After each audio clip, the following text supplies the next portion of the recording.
And ladies and gentlemen, another pay-per-view has come and gone. Do not adjust your set. I am Hitman Cause. Welcome to the contracts for your official review of Not So Extreme Rules 2021. And of course, you already know I did not come alone. Please welcome the man, the myth, the legend, and in person as per you for pay-per-views. Give it up for the humble man Gary. Gary, welcome to the contracts. Yo, my man, what's good?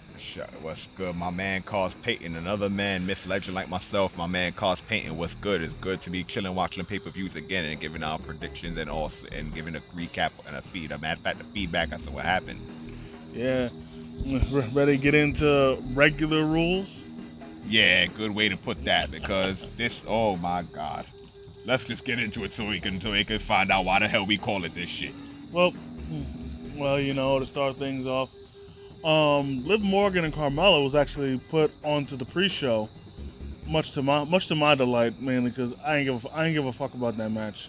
So sorry to say, but Liv Morgan won much much to little surprise to anyone.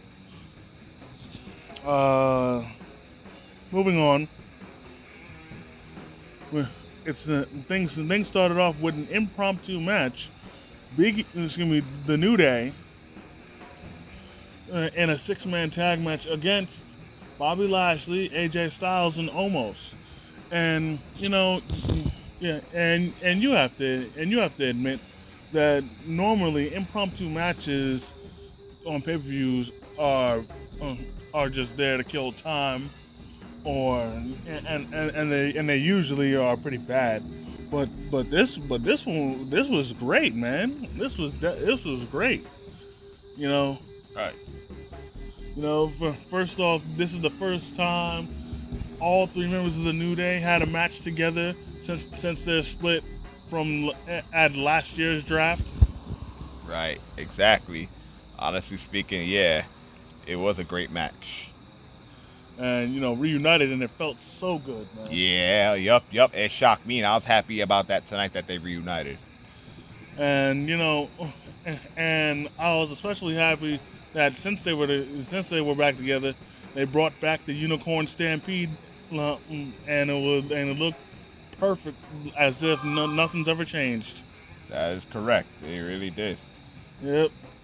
Then and and then and then Styles, Lashley almost, and then they definitely brought the fight. Hell, in the first few moments of the match, freaking Styles already put Woods in the calf killer. And thankfully Woods got to the ropes, but still, he was already trying to go for the kill. Exactly. He really was. Yep. Then freaking what's his face? Then then Big E somehow was able to, I guess, so, sort of immobilize almost, even though almost was never put on the ground.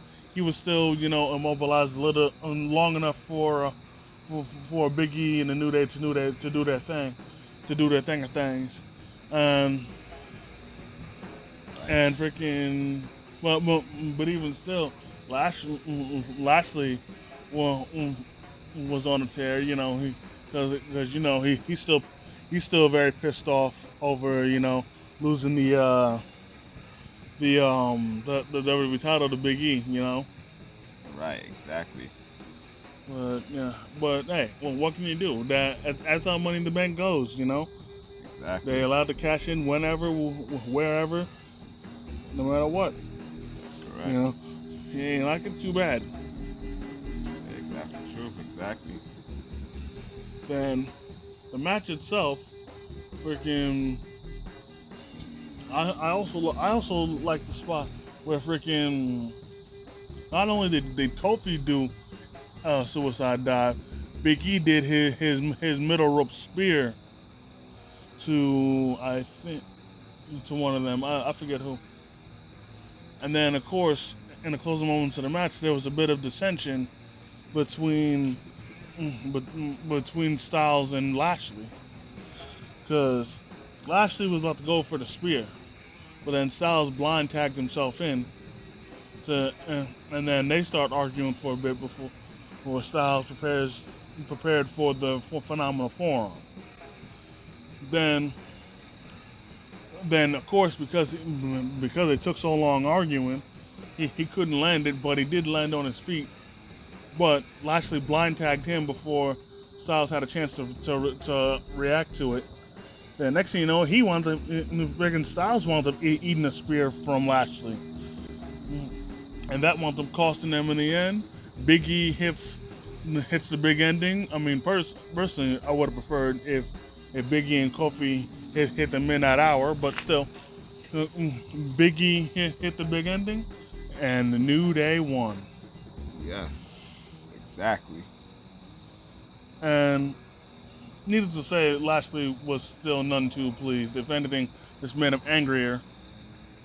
Because after this, he he cut a promo backstage, calling Big E a coward, calling him chicken shit, and it wasn't censored, by the way.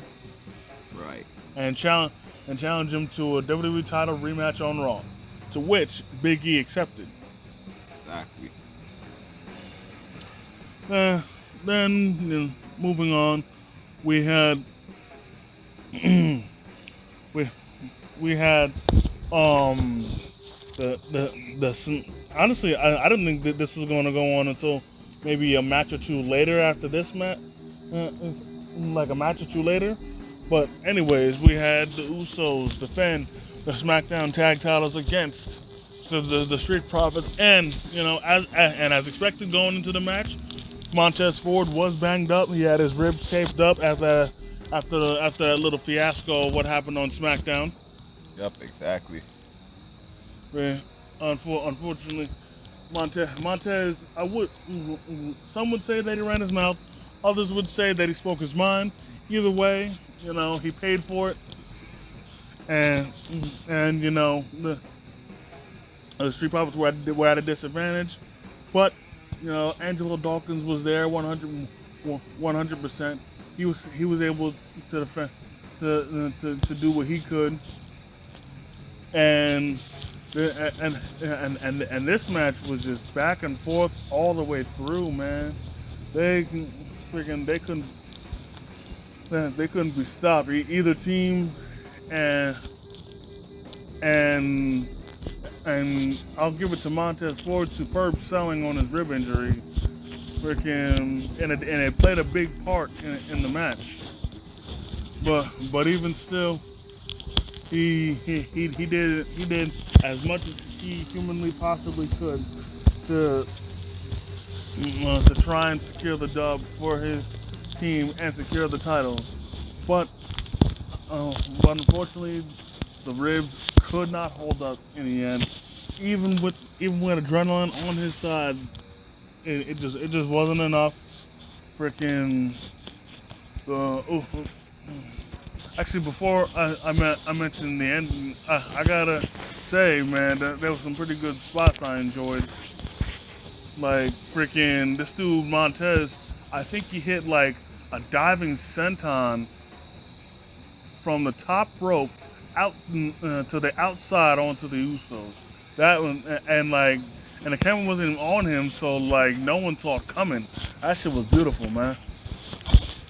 Oh yeah, man, that is the truth. Hell yeah, that was real crazy. That has to be probably one of the matches of the night between the Usos and the Street Profits. That was really great. A whole lot of high flying and all of that, jumping on each other. What? Yep. It was really great, man. Absolutely. But I'm glad. I wanted either one to win, but I'm glad the Usos retained their tag titles. Yep. Welcome to the Uso Penitentiary, the Bloodline. Yep. And it almost seemed like the Profits were gonna pull it out, because freaking Docs hit the cash out. Montez Ford leaped from the heavens, but one of the Usos broke up the pin, at the last possible second. But Correct. towards the end, Dawkins was a legal man. Um, wait. Was Dawkins the legal man? Yes, sir. Yeah. And the Usos hit a double Us. Jay missed Dawkins completely. Might I add. Like I just want to point that out. They even showed the replay from different angles, even when it was not needed to further prove. Like Jay missed completely. Did not hit him at all. But Jimmy did. Either way, they still hit it. 1, 2, 3. Usos retain. Right. And yeah, I can't even front that match. I really enjoyed that match myself. Sure, I wanted Street Profits to win, but that you know that was still a superb match either way. So I'm not mad. Neither am I, man. That's a great match. Yep, yep. Then moving on, we had we had we then moving on, we have a little bit of triple threat action where Damian Priest was defending the United States title against Jeff Hardy and Sheamus. First off, happy birthday to Damian Priest. Yep, Today was his birthday. Yep, happy birthday. And honestly, I thought maybe there was going to be a birthday curse for him. But my track record on wrestlers wrestling on their birthday and matches. The only the last time I remember something happened to somebody during their birthday was like I think it was the 2017 or 18 Raw Rumble, and Sheamus. It was on Sheamus's birthday, and yeah, funny enough, we're talking about the match that Sheamus is in, but anyways, freaking it was Sheamus's birthday for that Raw Rumble. However, he got eliminated in 2 seconds. Exactly, yeah, he did. That was crazy. Because what happened was Heath Slater was getting his ass kicked the whole match, despite not being in the Rumble match. Then Sheamus came out, threw Heath in the ring, officially put him into the match. But the second he put him into the match, freaking Heath clotheslined him over the top rope. Exactly, that's right. Pretty shitty birthday present. Yeah, that's a good way to put it, my man. Oh boy. Anyways, this match was pretty fast paced. Even with Sheamus' power game, it was still pretty fast paced. Exactly. You had Jeff and Damian flying around the ring. Freaking Jeff, especially, freaking hit a diving move. I think with the help of the stairs. Freaking off camera, like flying out of nowhere. Like that was nice. Then Damian decided to one up him. Exactly. Catching, actually just catching Jeff Hardy with his leaping move. Like I noticed that he only hit Jeff Hardy with the move, but this time he got a much better landing on it. Like compared to I think last pay-per-view or last time he did the move where he landed straight on his back. That shit was scary. Yeah, it was. But at least this time it was a lot safer. He landed straight on Jeff. It was much better. And I'll tell you what really stood out to me in this match was the fact that there was at least 2 to 3 times where it looked like Jeff was gonna win, and you could clearly tell that the crowd wanted Jeff to win. Because if you listen to how loud the crowd was when it came to the final pinfall that won the match, compared to Jeff's false finishes, they wanted Jeff to win. They were like the crowd was practically at the top of their lungs saying 1, 2 when Jeff was pinning somebody. Yeah, exactly. Like I'm telling you, they wanted Jeff to win. But then again, pretty much, like I said on our predictions, if you go to to Jeff's IG, you'll see that a majority of people are constantly saying that he deserves better. Right. And if they ain't saying that, they're saying for him to go to AEW to join his brother. Right, that's true. And to be fair, Matt does want him to come to AEW, but again, honestly, but yo, like I don't like I know the two different titles, a mid card title and a world title, but but do you think that had Jeff Hardy won, the pop would have been louder than when he won the WWE title at Armageddon? I believe it would have been. And it's funny because that was when Jeff finally achieved the ultimate dream of winning a major title. That was his first major title ever. Exactly. But even still, pop. I guess the pop would have been louder just because of everybody clamoring that Jeff deserves better. Yeah, that is true. But But I mean, he's done it all, really and true. So but all in all, in the closing moments of the match, uh, Jeff almost caught Sheamus with a roll up. But Sheamus kicked out. Then he got up, hit Jeff with a brogue kick, but then he fell for a roll up from Damian Priest.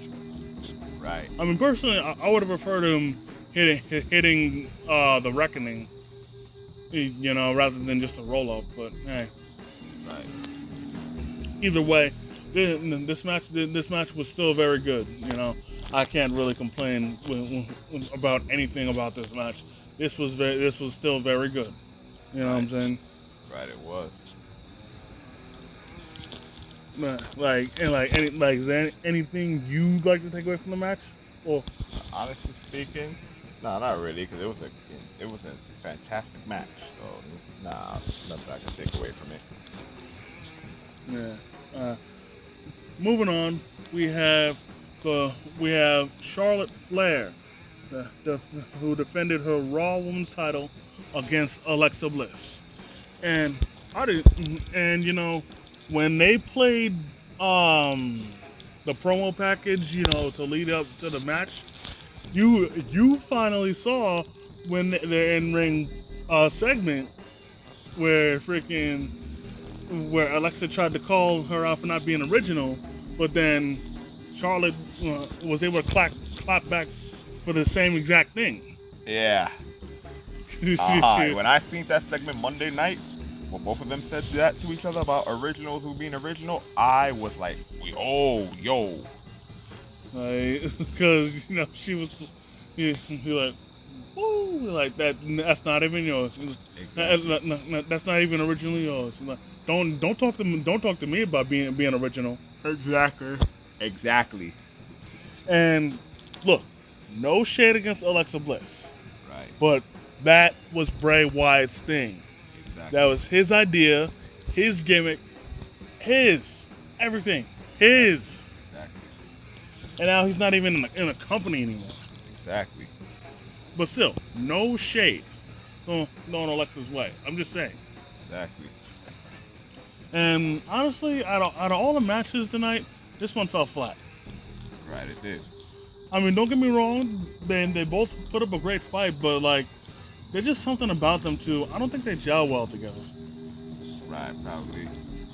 Like maybe there was something I missed during that match, but I don't think Alexa and Charlotte gel well together. Yeah, I think I kind of agree with that. I think I would agree. Yeah, they didn't really gel together. Nah, so I most certainly will agree with you. And don't get me wrong, there were some good false finishes. Right. Charlotte hit the natural selection to no avail. Alexa attempted Twisted Bliss, Right.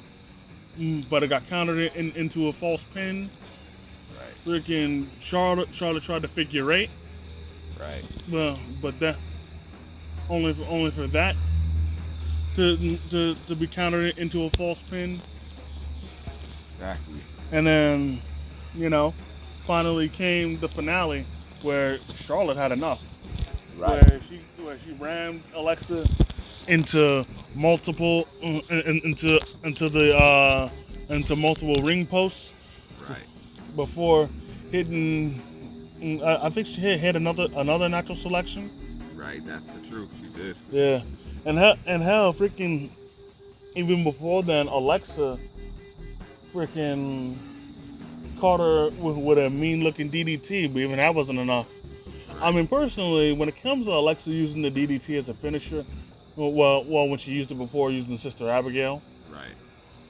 freaking, I'd like to think, and this is just me, Right.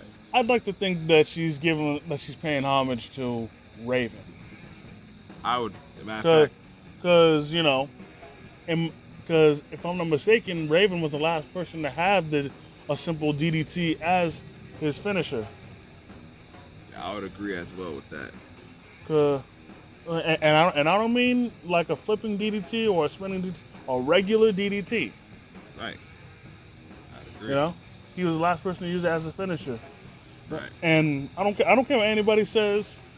I prefer to call it the way. I prefer to call it by the name that he named it back when he first used it, not the one that he was forced to change it to in WWE. It was the even flow DDT. Right.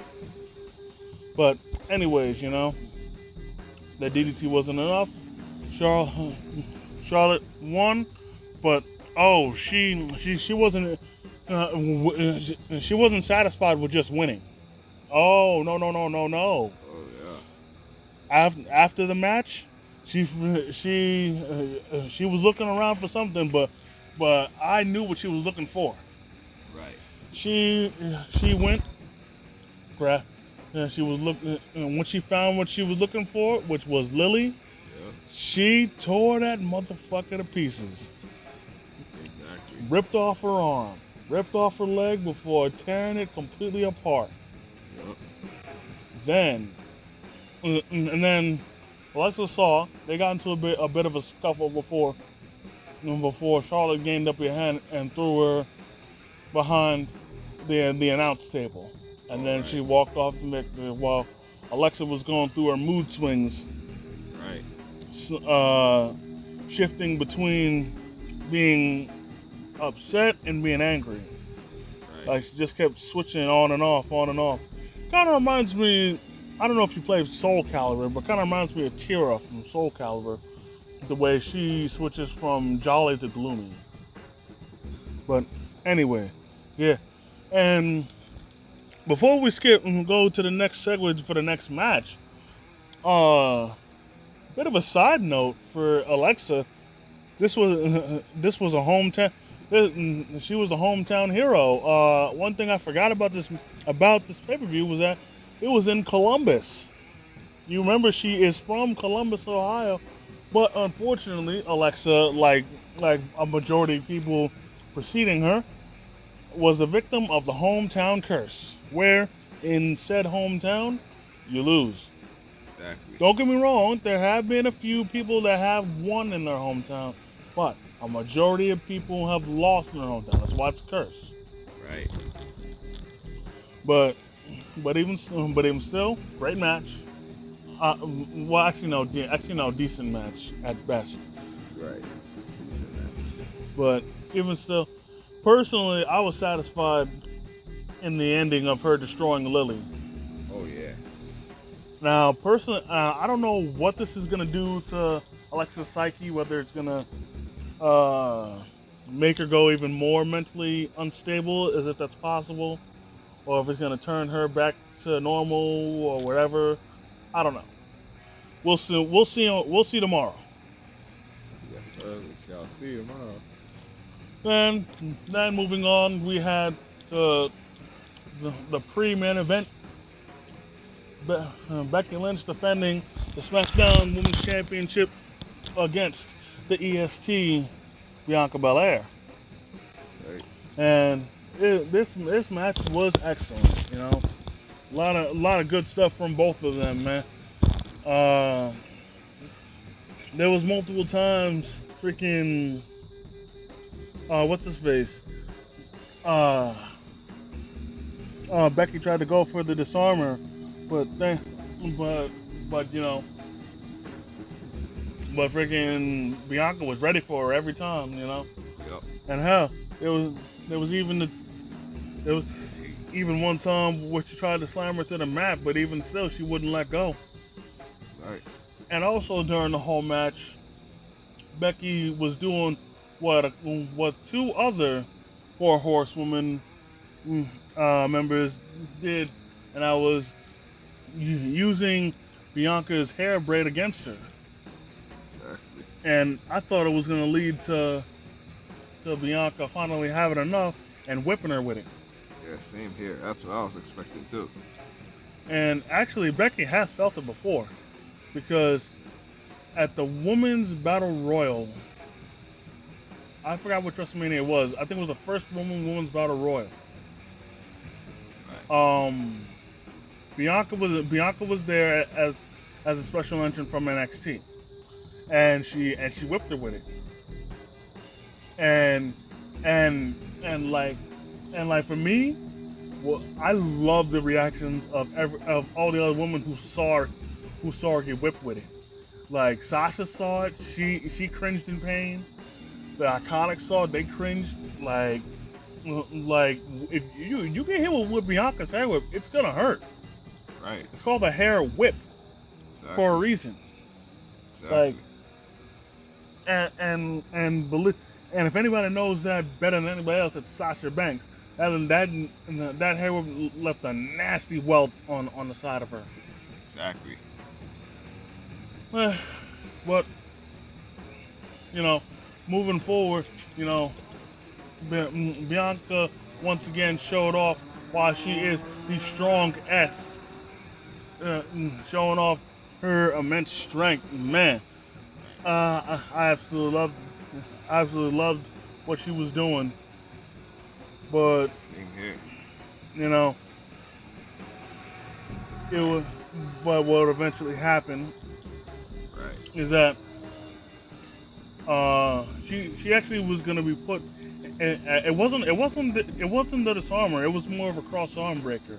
But even still, Right. Bianca using her strength picked up Becky and was about to put her in the KOD. No. It was the disarmer. But using her immense strength, Right. Bianca was setting her up for the KOD, ready to put an exclamation point on this match when a wild Sasha Banks returned, and because of this, it triggered a disqualification. Um, and much to my annoyance, because I wanted Bianca to win, but Sasha came, beat beat the crap out of both of them. Becky was dumb enough to think that Sasha was actually on her side, Yeah, no, I agree with you right there. only to get the crap beat out of her herself. Then on top of that, both Becky and Bianca both ate a backstabber Right. before Sasha made things perfectly clear that she wants the SmackDown Women's title. Exactly. And just like you said, humble man, I think this is gonna lead a um Triple threat match. to a triple threat match at the next pay per view. Yes, sir, my man. Cause Whether it Payton. be whether it be in Crown Jewel or the actual next pay per view, who knows? Oh, yes, sir, my man. Cause Payton. I think so as well. Yeah. Any anything else you want to add? I mean, honestly speaking, I mean, I never thought we would have seen Sasha return tonight. I thought it was gonna return. I thought they were gonna make a return like days after, which is SmackDown, which is the draft, which is the day the draft begins. And Bianca was my girl. Bianca was close to beating my girl Becky. So anyway, that was crazy. And Sasha come. I had a feeling when Sasha was gonna come back anyway, she was gonna like go for both of them, Bianca and Becky, for the belt. And especially since her and Bianca was supposed to be in a rematch until she had gotten until Sasha was taken off TV for a little bit. Yup, that's that. Then, well, then moving on to the main event, the only match that actually fits this pay-per-view. Roman Reigns defending the Universal title against the Demon Finn Balor in an Extreme Rules match. That's right. And it was the only Extreme match on Extreme Rules. That's right. But enough of my whining about that. I think I've already got my point across. This match was very good. I honestly expected a little bit more no selling from Finn, just because it was a demon. But no, he kept it a little bit back and forth. Right. I definitely liked the part where freaking what's his face, this dude Finn. Well, first off, Roman pulled out a Singapore cane, but then Finn Balor pulled out multiple Singapore canes taped together. Exactly. And and like honestly, that shit caught me by surprise, and it even caught Roman by surprise too. Right. Yeah. Right. And then freaking he started wailing on that ass, yo. Oh yeah, he really did. But not to say Roman didn't get his fair share of licks. Well, another thing I liked was freaking. Of course, the crowd wanted tables, but Roman refused to give them what they wanted. And then at one point Finn was trying to get tables out, but then Roman pushed it back in, make it perfectly clear, no tables tonight, no tables. But Right. but freaking, eventually he actually did get a table out. Right. He But did. unfortunately, it would bite him on the rear. It would bite him on the rear end because Finn would actually wind up going through the table, Exactly. even though he was the one who set it up. That But is correct. yeah, and then moving on to what looked to be the closer moments of the match, Finn hit the coup de grace. It looked like he was about to win the match until the goddamn Usos pulled up to interfere in the match. Yup. That was real crazy, and the match was great too. That match. And like that shit pissed me off. Don't get me wrong, I like the Usos, but stay out the fucking match. It was going so good. Y'all did not need to pull up. I understand. But of course, they wanted to defend the tribal chief and make sure he wouldn't lose the match and shit. But yeah. And then however, Finn would actually fight back because the Usos were planning on putting him through a table. However, this would backfire because Finn would counter, put Jimmy Uso through the announce table, but he left himself wide open to be speared through the barricade via Roman Reigns. Next thing you know, everybody is knocked out. Everybody's down on. And it seemed like we're at a stalemate. Next thing you know, you hear the heartbeats again. The lights are flashing red, and you got Finn flopping around, looking like a fish out of water. But this, in turn, the demon was being rejuvenated. That's right. Finn hit the game breaker. Practically did a reverse kip up and started wilding on everybody. That's Started correct. bashing the living hell out of Roman with a steel chair. He actually hit the shotgun drop kick on him, which put Roman through a table. Exactly. And then he threw him in the ring, and at this point, we all thought it was over. Freaking Roman was down, completely not moving.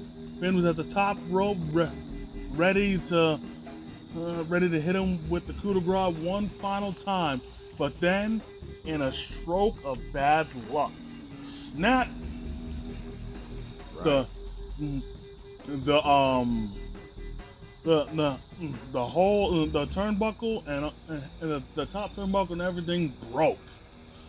Right, yeah. Completely throwing Finn Balor off of his game, getting rid of all of his momentum, tweaking his knee, and this in turn left um left him wide open to get speared. And 1, 2, 3, Roman retains. Yes, sir. Now That was, sorry to cut you, my man, cause that match right there also was the match of the night. That match and the SmackDown Tag Team Championship matches were the two matches of the night. My boy Roman Reigns retained the belt. I love both my boy Roman Reigns, and my boy Finn Balor. But my boy, our tribal chief, our head of the table, my boy Roman Reigns, acknowledged him. He retained the WWE Universal Championship. My boy Roman Reigns. And my boys the Usos retained the SmackDown Tag Team Championships. Acknowledge them. My boys the Usos. Welcome to the Uso Penitentiary. And my boy Roman Reigns and the Usos acknowledge the bloodline. I acknowledge them. Those my boys. yeah, well you do. I refuse to, man. For me, that finish was bullshit, man. I got so pissed off seeing that, man. But with the two angles where it showed that it broke, still wasn't good enough for me. Part of because look, because let's put a little bit of logic. Finn Balor at most is 190 pounds. Right. Well, with that being said, he's a cruiserweight. Right. Therefore, I do not see him or anybody his weight or size breaking that rope. Somebody cut it. Either somebody cut that rope or weakened it. Right. And I don't know if we'll ever know, or if maybe we'll find out on SmackDown. But I definitely need to know who cut that rope or who weakened the rope. Something. Yeah, we definitely need to know that. Because I'm calling foul play on that one. Right. But if Finn doesn't have anything to say about it on SmackDown, then now Roman's gonna look ahead to Brock Lesnar at Crown Jewel. That is But right. And but I hope my boy but Roman Reigns retains. I hope he doesn't. But that's another pay-per-view for another time. So without anything further to say, we're gonna end this right here. I definitely want to thank the humble man once again for coming through, kicking his wrestling knowledge to the people. Yes, sir. My man Cause Payton. Always a pleasure to be on your show, my man Cause Payton, and kicking my wrestling knowledge with you kicking your wrestling knowledge. Great minds connect, kicking our wrestling knowledges as always, my boy. You already know. You already know. So until next time, by way of Struggle Vision Productions, I am Hitman Cause. It's the humble man, and we out. Yes, sir, we out. Peace.